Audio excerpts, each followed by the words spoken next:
buddy? What's up, everyone? Have a good time. Ha ha.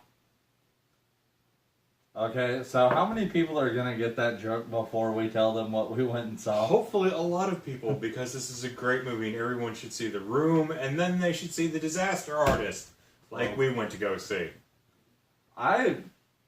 This movie surprised me. Like, Okay, well let's get something out of the way here. I am a huge fan of The Room. I love this movie. You have never seen it. Yes, I've tried to watch it. I just never make it. Like, I always end up like falling asleep or doing something. And with no frame of reference, please tell us how your viewing experience was, because I probably had a fairly different one. I knew of the movie, so I knew. I think everybody knows sort of about The Room. It's infamous in that it's the greatest bad movie of all time. Pretty much. Which I have objections to that. There are new contenders in that realm. But yeah. Yes.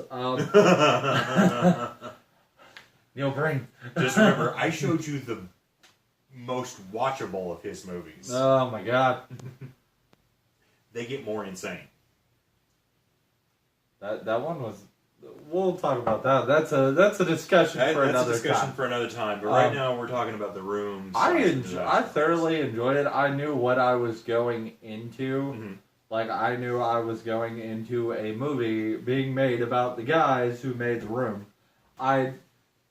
Knowing like I had information on it. I've never seen the thing all the way through. I've seen bits and pieces.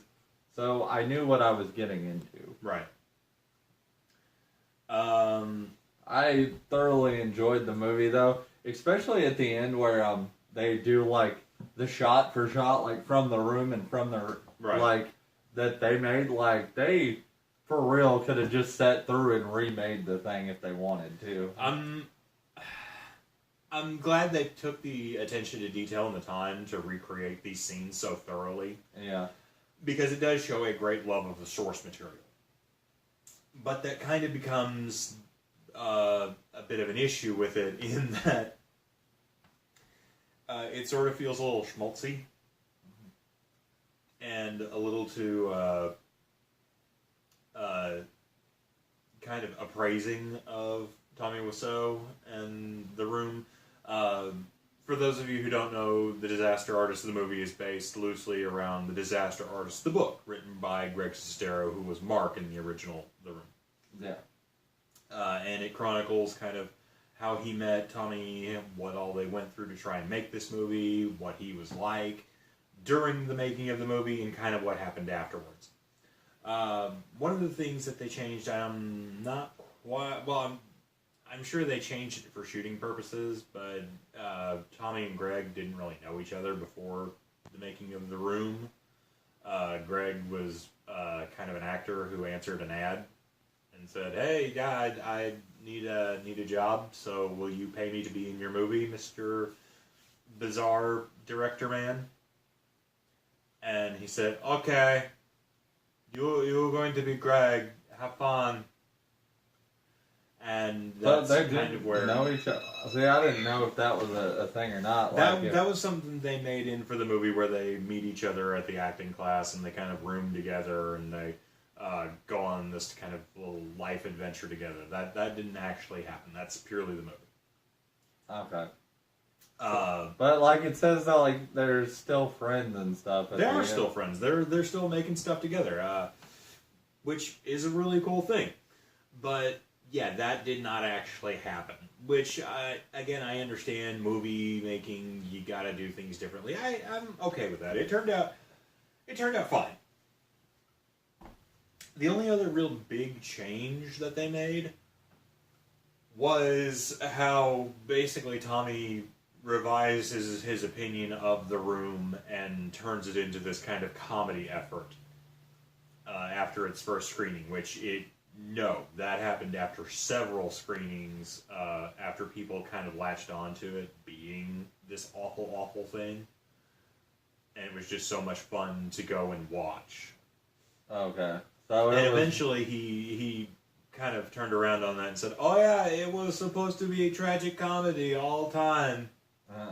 I make it that way on purpose." No, he didn't. No, he 100% did not. I'm sure he's a wonderful man, though. I've heard nothing but good things. Well, you were saying like the movie only partially depicted it. That he was pretty much just an asshole. That's kind of one of the things. I think somebody who, not quite somebody who didn't love The Room, but somebody who was willing to take it a little bit farther than loving The Room, probably should have been the director on this, because they would have probably portrayed the problems and the hardships on set a little more realistically to how they went, because apparently Tommy Wiseau is a giant asshole to his actors, or at least he was during The Room, and how there was like way worse than what's actually in there. But he did pay them like ridiculous salary. Like they to this day they still don't know where the fuck his money came from. He says that he got it from selling jackets imported from Korea. I don't know either. But apparently that is how Tommy Wiseau made $6 million to make The Room. Well, more than that, like, you know, to fund his entire life, basically. Like, he's just... No, that was just for The Room, the $6 million. Yeah, I know, the $6 million. Like, but... I don't see how you could... Jackets are gonna do that. Nobody knows... Sean, I'm in the wrong fucking business. Clearly. I can make $6 million. Clearly, you just need to be importing leather jackets from Korea. Fucking apparently. But yeah, it didn't quite go far enough. I told you on the drive up, the biggest comparison I would have was like Ed Wood. Yeah. The movie with Johnny Depp that Tim Burton made about Ed Wood, the man who made the previously best worst movie ever, Plan 9 from Outer Space. And how... Shut up! And how it was highly romanticized, but every once in a while reality would seep back in. Yeah, like, wasn't the end, like you said, basically, and he died of alcoholism? The end is them all driving off to Hollywood, like they're going to be it's going to be this grand adventure, and then the end slate pops up and it says Ed Wood died of alcoholism at the age of 54 in a hotel room, penniless, because he couldn't make a movie to save his life, and ended up making monster pornos. And that's what this movie needed. It needed that little shot of reality to just come in and go, POP! Well, but did not do that. It didn't. What we got was a very romanticized version of what happened between Tommy Wiseau and Greg Sestero primarily during the making of The Room, and I'm perfectly okay with what happened here. It was fun. I would have changed a couple of things. The biggest one would be when they're screening The Room, and everybody's sitting there watching it, and rather than have them do the recreated scenes where they actually recreate scenes from The Room, which are actually done fairly well, but, you know, whatever. This is a passion project to begin with, so I expect them to be made well. I think it would have been a lot funnier if they screened, like, actual portions of The Room. Yeah, because they use, like, the posters and stuff from The Room. No, those are remakes. But it had, like, it didn't have Franco's face on it. Yeah, that was James Franco. Are you serious? Yeah, that was James Franco looking like Tommy Wiseau from the poster. Wow. Like I'm saying, this was a passion project through and through. And I will 100% give Franco this. He really, really knocked it out of the park. I really thought it was the other guy. It did not look like James Franco at all. James Franco does a pretty overall fantastic job of portraying Tommy Wiseau. There's like one or two parts where his accent kind of drops. Yeah. Nothing that I would like say, condemn the movie for it, but the other problem is you kind of almost have to have a functioning knowledge of The Room in order to appreciate a lot of the things that happen on screen, because like the funniest parts are when they're filming The Room and recreating The Room. For everything else, it's just kind of this okay story of this possibly insane man going around Los Angeles. Pretty much, like, I was getting very, like, gay undertones throughout the entire thing. Yeah, there's a really weird homosexual vibe between Tommy and Greg in this, which is even weirder when you realize that that's Dave Franco and James Franco on screen. So it kind of hits this weird Tumblr-esque scene. They also have like all these like random cameos in this fucking thing. Like Bryan Cranston shows up in it. Josh Hutcherson is like, I think that's because him and Seth Rogen were doing a thing at the same time, and they're like, "Hey, come over." And like Zac Efron, like I didn't even know it was Zac Efron that's until kind the of scene with like that's kind of one of the things. His shaved face. This movie has impacted people in ways that I don't think anyone ever thought it would. No, because it talked about like, originally this thing made like $1,800. Yeah, it premiered in one theater for like 2 weeks. 2 weeks. Russo paid to have it in there. Why's up? Yes. And he wanted it to win an Academy Award. It didn't even gross back a tenth of its budget, and it's just the story of this insane man who basically goes to Hollywood and makes a movie because nobody will hire him because he talked like this all the time. He's trying to say he was from like New Orleans. It's like no one knows where this man is from. He says he's from New Orleans. He says he's this all-American guy. Nobody knows. No one knows how old he is. Best bet IMDb has him pegged as 1955 for his birth year. Nobody knows where his money comes from. Like, I really thought it was a guy who just got, like, in a horrible traffic accident and, like, it fucked him up. And that was my guess.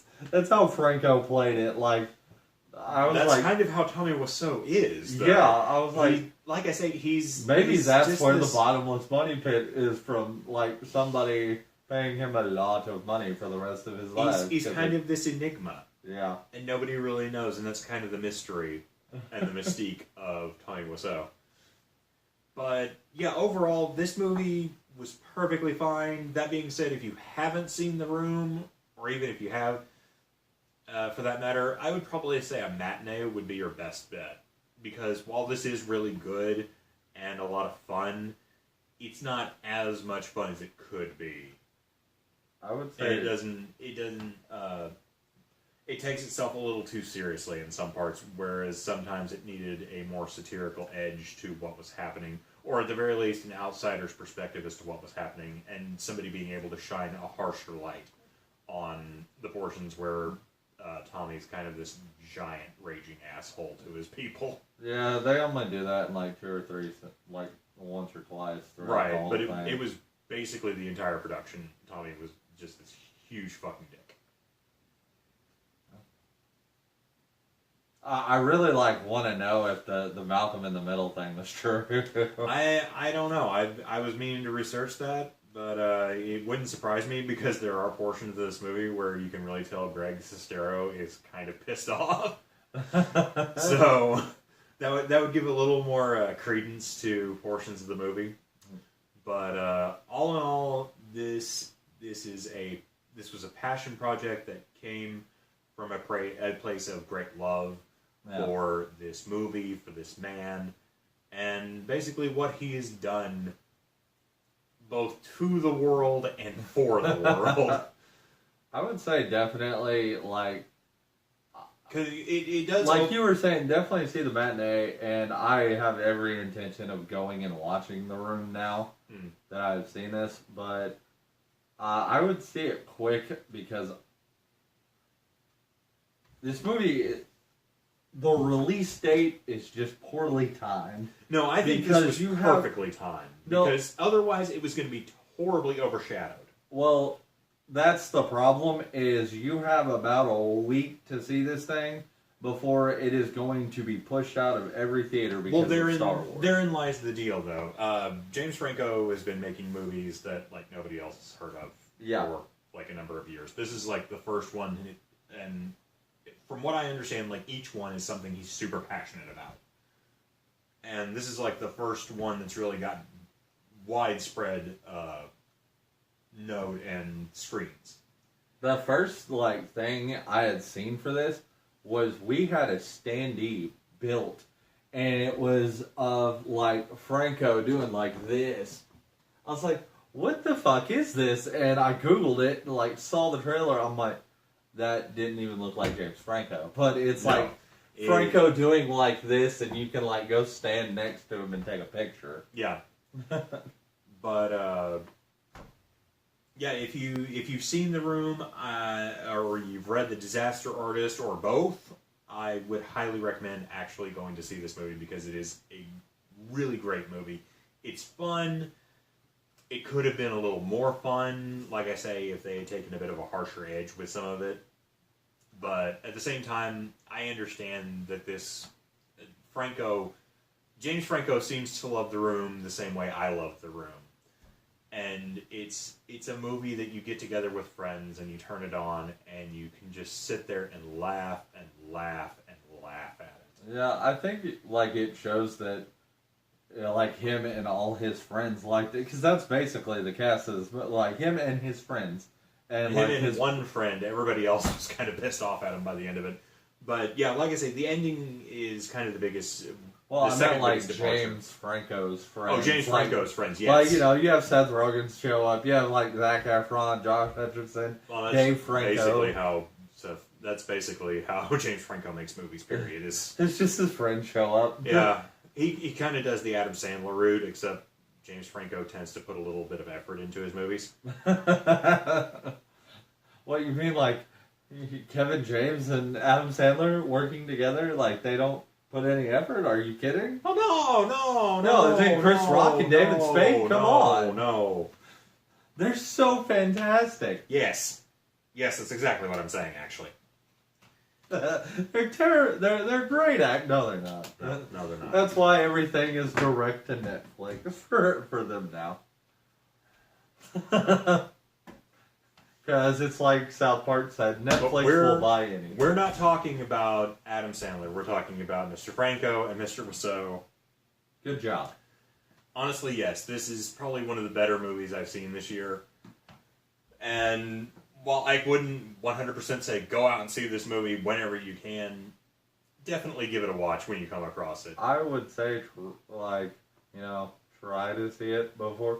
Or, when you're at the theater and you didn't pre-order your Star Wars tickets, this will be available. You can go see this instead, because you're not going to get a ticket to Star Wars for at least a week and a half. Probably.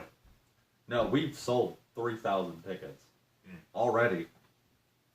Not even, we're 4 days away right now, and we're still selling them.